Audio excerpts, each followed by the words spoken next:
안녕하세요. 크리스탈입니다.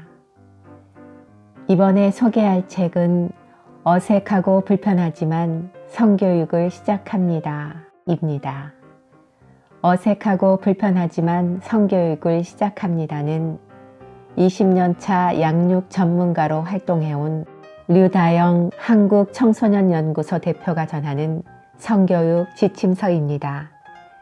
유아 초등생부터 사춘기 자녀까지 한 권으로 끝내는 포괄적 성교육에 대해 담고 있습니다.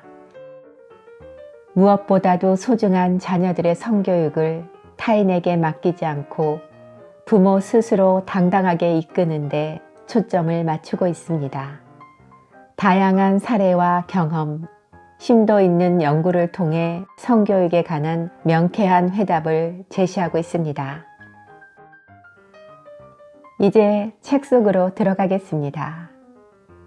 구독과 좋아요, 알림 설정은 제게 큰 힘이 됩니다.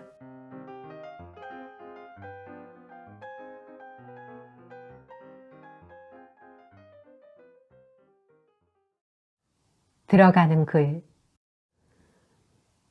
딸로 여학생으로 여직원으로 아내이자 며느리로 살다가 엄마라는 이름을 갖게 됐다. 여성의 생애 주기를 그대로 답습하듯 따라왔다고 해도 과언이 아니다. 초등학교 시절 첫사랑이라는 걸 알았고 좋아하는 이성을 먼 발치에서 보며 설렘도 느꼈다. 고백도 받아봤고 거절도 당해봤다.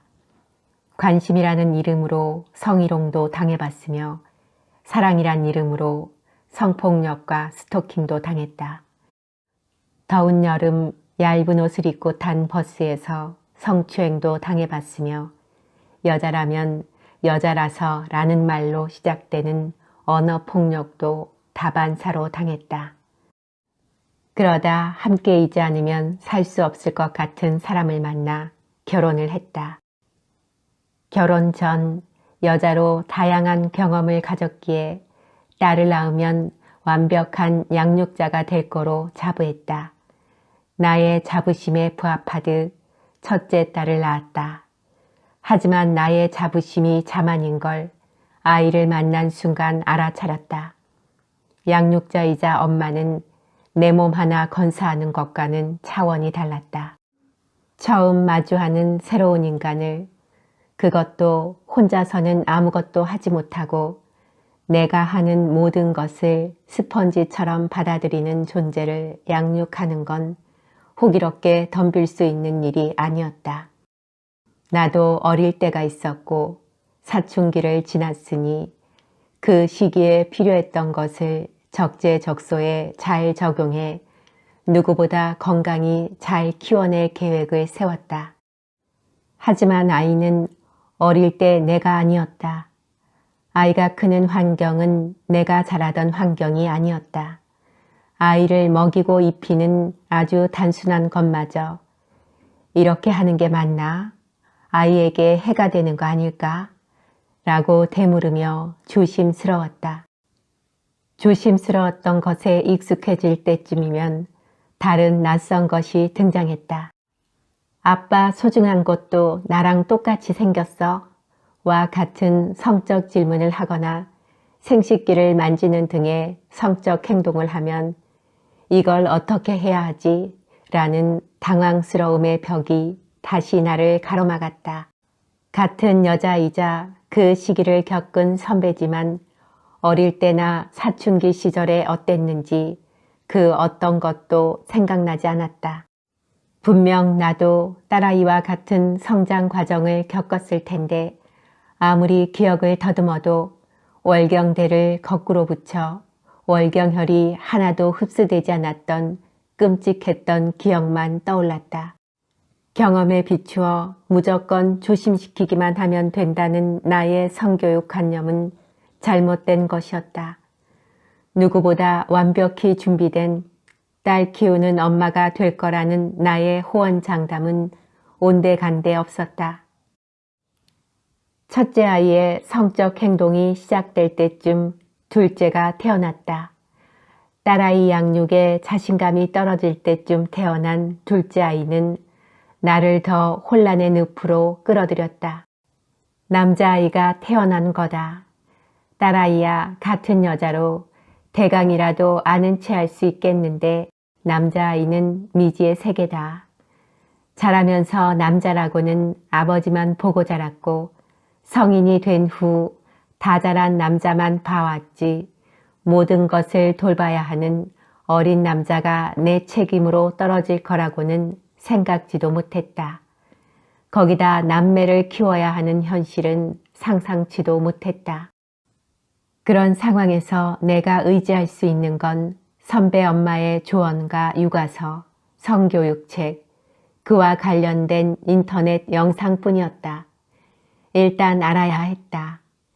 여자이기에 딸을 잘 키울 거라는 내 생각은 자만이자 객기라고 일찌감치 인정했다. 난 딸에 관해서도 아들에 관해서도 아무것도 모르는 초보 엄마일 뿐이었다. 닥치는 대로 물어보고 빌려보고 돌려봤다. 하지만 다들 공통으로 하는 말은 사랑뿐이었다. 아이를 사랑하면 다 해결된다고 말했다. 당장이 걱정스럽고 아이가 물어오는 것에 답을 못하겠는데 사랑을 듬뿍 주면 충분하다고 한다. 맞는 말이다. 모든 교육은 사랑이 기반이다. 성교육도 예외는 아니다. 그러나 그 당시 내겐 정답은 아니라도 방향과 기준을 제시해주는 해답이 필요했다. 혹 문제가 있는 행동이나 트라우마로 남을 수 있을 정도의 일을 별거 아닌 일로 치부해버리는 실수를 할까봐 일상적인 일을 문제로 볼까봐 불안한 내게 꼭 맞는 조언이 필요했다. 내가 못 찾아서인지 아무리 찾아봐도 없었다. 그래서 공부하기 시작했다. 처음부터 아무것도 모르는 백지로 돌아가 아이의 몸과 마음의 성장 과정부터 차근차근 배우기 시작했다. 그러다 보니 아이를 보는 내 시선에 안정감이 깃들어졌다. 그제야 아이가 보였다. 성을 공부하기 시작해 지금은 예전의 나처럼 궁금해하고 불안해하는 아이와 어른을 만난다. 먼저 경험한 사람으로서 함께 성에 관한 이야기와 고민을 나눈다. 이 책은 그렇게 경험하고 만난 사례에 관한 조언과 당부를 담았다. 아이를 키우면서 궁금했던 것, 사춘기의 특징과 청소년기의 특징, 아이가 사는 온라인과 오프라인 세상의 이야기와 아이의 사랑, 그리고 아이를 양육하는 모든 양육자에게 바라는 점을 담아냈다. 초보 엄마로서 처음 만나는 아이의 양육과 성교육에 불안했던 나처럼 이 책을 읽는 당신도 양육자로는 초보이기에 불안하고 고민스러운 게 당연하다. 문제적 행동이 아닌 것을 문제로 만들 필요는 없다고 말해주고 싶다. 이렇게 고민하고 염려하는 당신이야말로 아이를 건강히 키울 수 있는 멋진 양육자라고 응원해주고 싶다. 그러니 이 책을 통해 함께 나누고 고민하며 함께 나아가면 좋겠다. 아이가 크는 만큼 양육자도 커간다. 아이를 믿는 만큼 양육자도 단단해진다.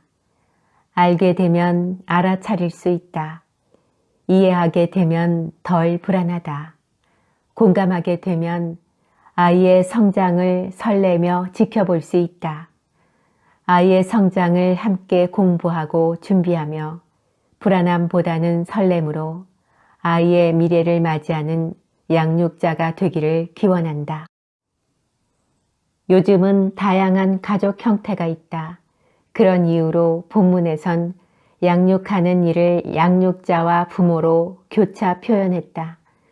또한 사례 속 여성 이름은 나의 이름인 다영으로 남성 이름은 옛 교과서에 실린 철수로 표현했다. 혹 동명이인이 읽는다면 오해 없기를 바란다. 언제 어디까지 알려줘야 할까?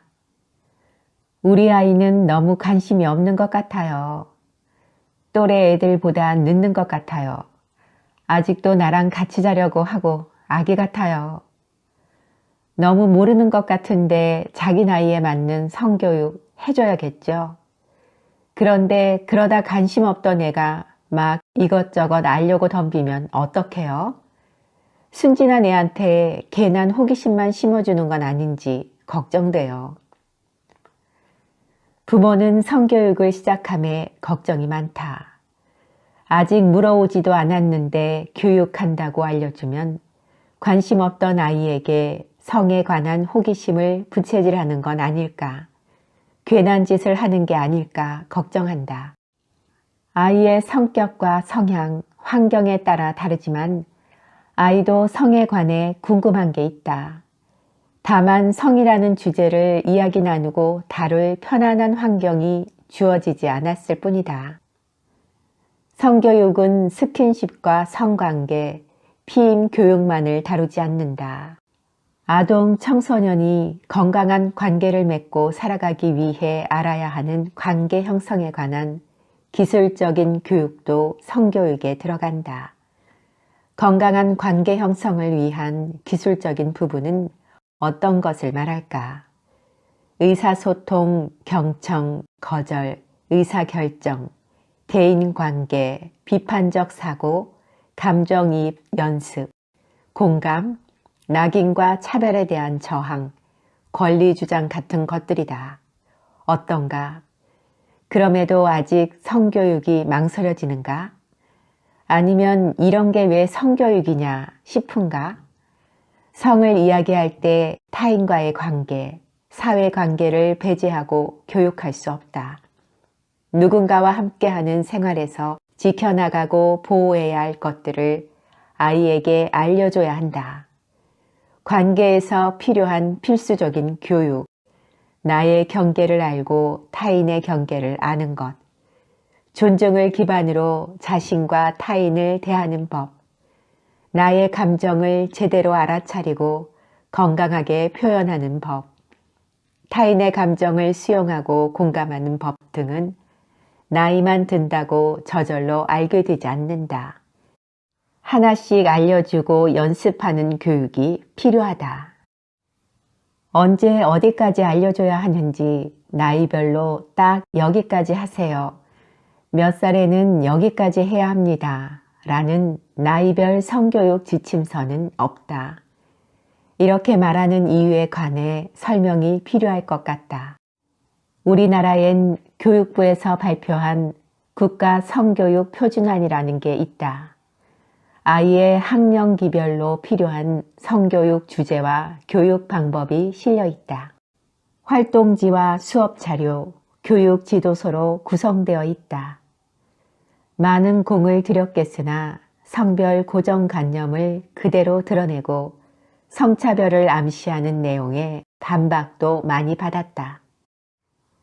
사단법인 한국성폭력상담소와 한국여성의 전화에서 발표한 교육부 학교 성교육 표준안에 대한 의견서에 보면 초등 저학년 23차 시에 남성의 성에 대한 욕망은 때와 장소에 관계없이 충동적으로 급격하게 나타나는데 라는 문장이 있다.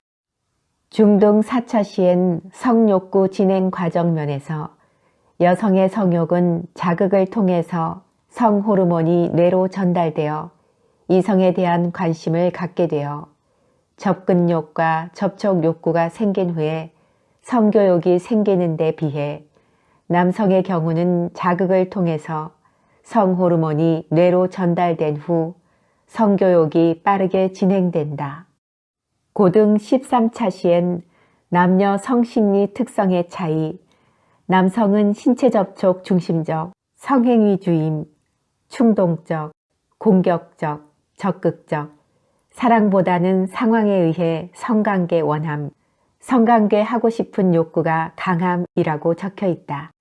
이런 교육 내용은 남성의 성적 충동에 대한 잘못된 통념을 심어줄 수 있다.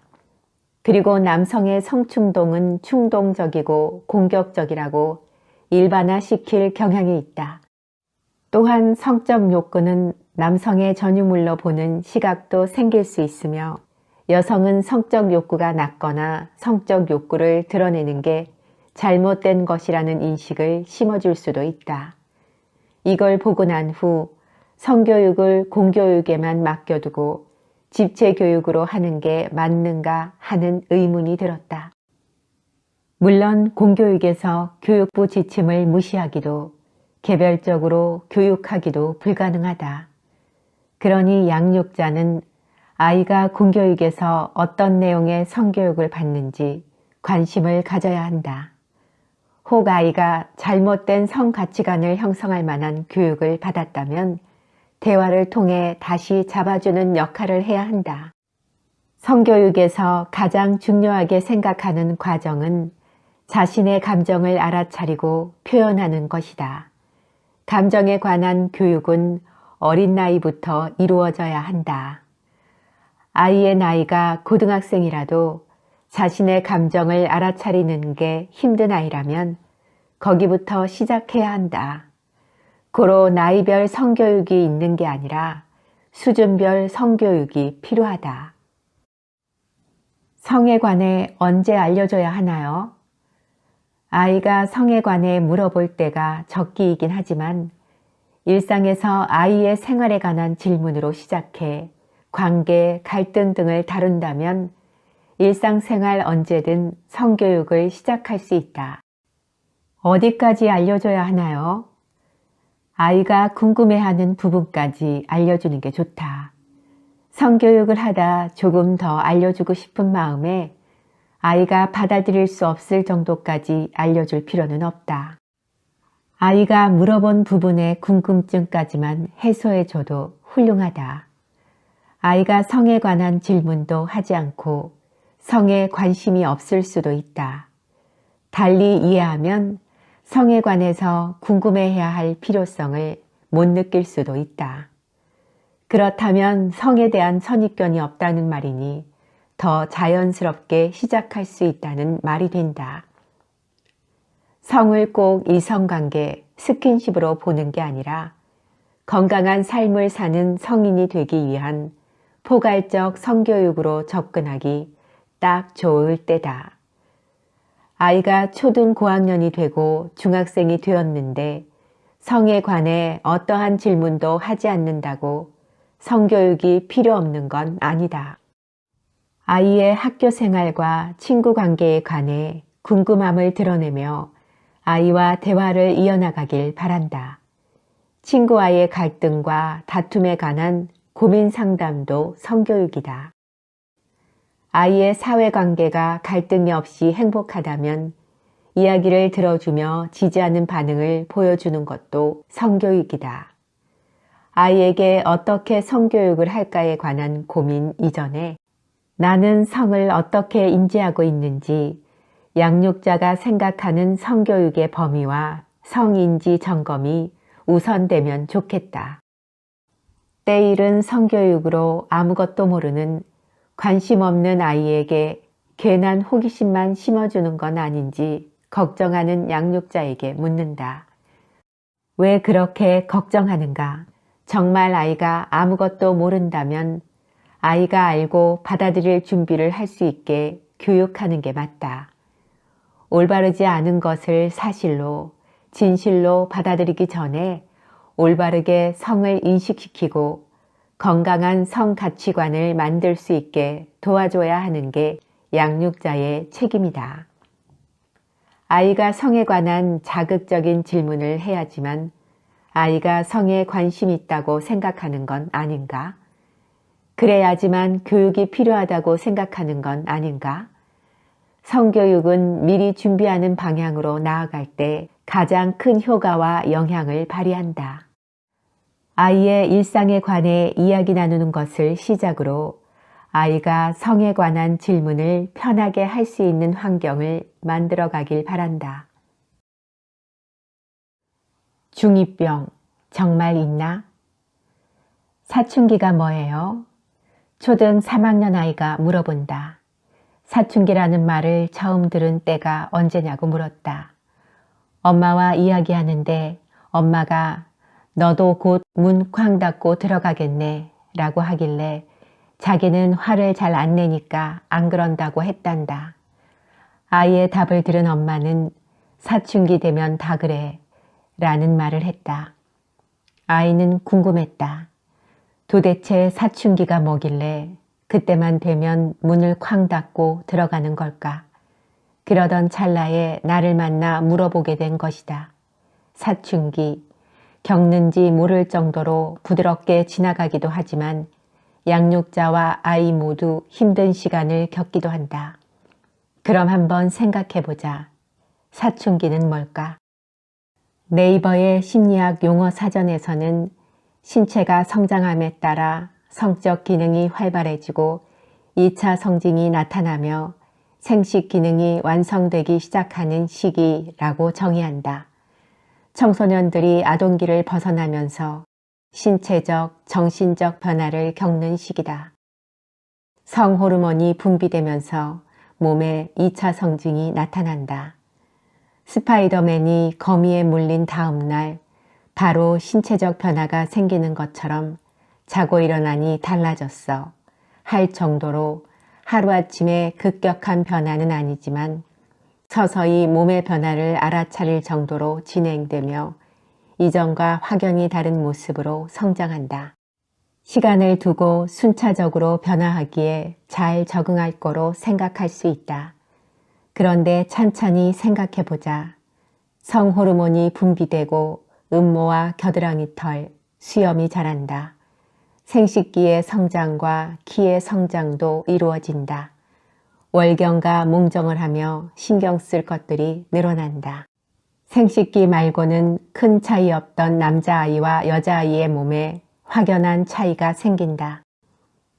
몸의 변화만으로도 버거운데 감정도 소용돌이 친다. 호르몬의 변화, 신체적 변화, 거기다 그 시기에 겪는 사회적, 환경적 요인 변화는 정서적 변화를 초래한다. 생활하면서 사용하던 물건 하나, 자주 가던 공간만 바뀌어도 적응하는 데 시간이 걸린다. 그런데 이전과는 완전 다른 사람인 듯한 자신의 모습을 보는 아이는 어떨까? 부모, 성인 양육자는 사춘기를 미리 겪어본 경험자이자 인생 선배다. 그 말은 사춘기의 힘듦을 경험해 봤기 때문에 사춘기 아이의 혼란스러움과 힘듦을 잘 이해할 수 있다는 말이 된다. 그런데 사춘기 어떻게 보내셨어요? 라고 물어보면 대체로 저는 사춘기란 걸 모르고 지나갔어요. 라든지 잘 기억이 안 나요. 라고 말한다. 기억이 안 날 수 있다. 그럼 자신의 사춘기가 어땠는지 물어보자. 누구에게? 나를 키워준 양육자에게. 부모님일 수도 있고 조부모님일 수도 있다. 아니면 함께 자란 형제에게 물어보는 것도 좋겠다. 자신의 기억과 사뭇 다른 증언을 들을 수 있으니 마음의 준비를 하고 물어보길 바란다. 나는 순하게 지낸 것 같은데 너무 힘들어서 언제 지나가나 했지 라는 말을 들을 수도 있다. 이렇듯 느끼는 감정과 적응하는 속도, 겪은 기억은 다르지만 사춘기는 누구나 겪는 시기이자 과정이다. 지나온 사춘기에 관한 이야기를 나누다 보면 아이의 사춘기를 함께 보내는 주변인이 힘들겠다 생각 들겠지만 가장 힘들고 당황스러운 사람은 당사자다. 사춘기 하면 함께 따라오는 짝꿍 같은 단어들이 있다. 질풍노도의 시기, 반항기, 중2병 등이 그렇다. 앞에서 이야기한 문을 쾅 닫는 문제적 행동도 당연한 듯 따라붙는다. 열거한 단어와 행동은 하나같이 부정적인 반응들이다. 그럼 폭풍 성장기인 사춘기에 들어서는 청소년 전부 이와 같은 부정적인 반응을 보일까? 주위 청소년 몇몇만 둘러봐도 다 그런 건 아니라는 걸 알 수 있다. 그럼에도 이런 부정적인 단어들이 사춘기를 표현하고 대변하는 걸 당연시한다. 이쯤에서 생각을 한번 바꿔보자. 아이가 사춘기에 접어들면 말과 행동, 감정적 변화가 생기는 건 자연스러운 현상이다. 사춘기에 접어든 아이가 아침엔 행복한 표정으로 등교하더니 하교할 때는 얼굴에 짜증이 가득하다. 이럴 때 양육자는 어떻게 반응하는가? 무슨 일이 있었는지, 왜 기분이 좋지 않은지 물어본다. 안 좋은 기분에 좋은 대답이 나올 리 만무하다. 친절하지 않은 아이의 대답에 양육자의 마음도 상한다. 마음 상한 양육자는 아이의 태도를 언급하며 잔소리 폭격을 쏟아붓는다. 만약 사춘기에 관한 이해가 있다면 염려되어 물어본 질문에 탐탁지 않은 답이 오더라도 더는 묻지 않을 것이다. 그러려니 사춘기엔 하루에 12번 이상 감정이 요동치니까 기분이 나아지면 말해주겠지 라고 생각할 것이다. 시간이 지나고 감정이 정리되면 아이는 편안한 모습으로 돌아온다. 하지만 사춘기에 관한 이해가 없다면 부모는 아이의 예의에 어긋나는 태도에 중점을 두고 몰아세울 수도 있다. 이런 전개로 아이와 갈등이 생겨도 양육자는 애가 사춘기에 들어서면서 까칠해졌어 라고 말한다. 이 갈등의 원인은 아이의 감정에 관한 양육자의 공감 부족이다. 사춘기에 책임을 떠넘기지 말자. 아이는 성장하면서 자신만의 관계와 세상을 구축한다.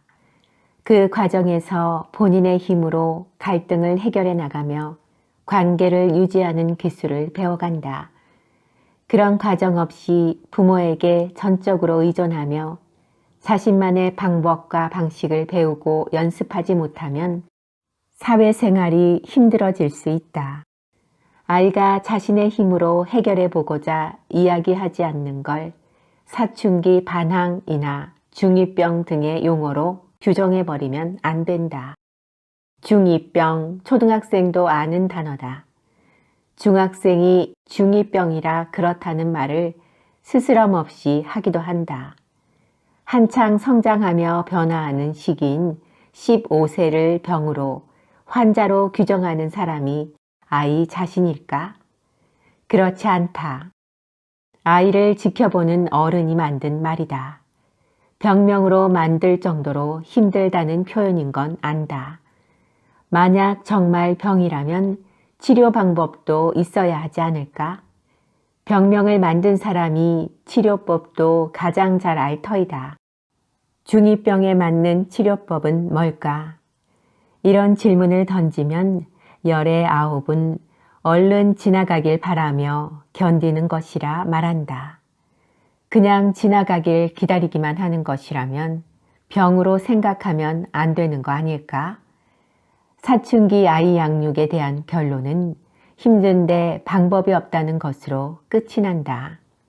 그리고 한마디 덧붙이는 부모님이 있다. 나중에 꼭 자기 같은 아이 낳아 키워봐야 해요. 부모님의 이 말에서 힘듦의 정도가 느껴진다. 그렇지만 부모 양육자로서 사춘기를 부정적으로 묘사하고 규정하는 건 이제 안 해야 한다.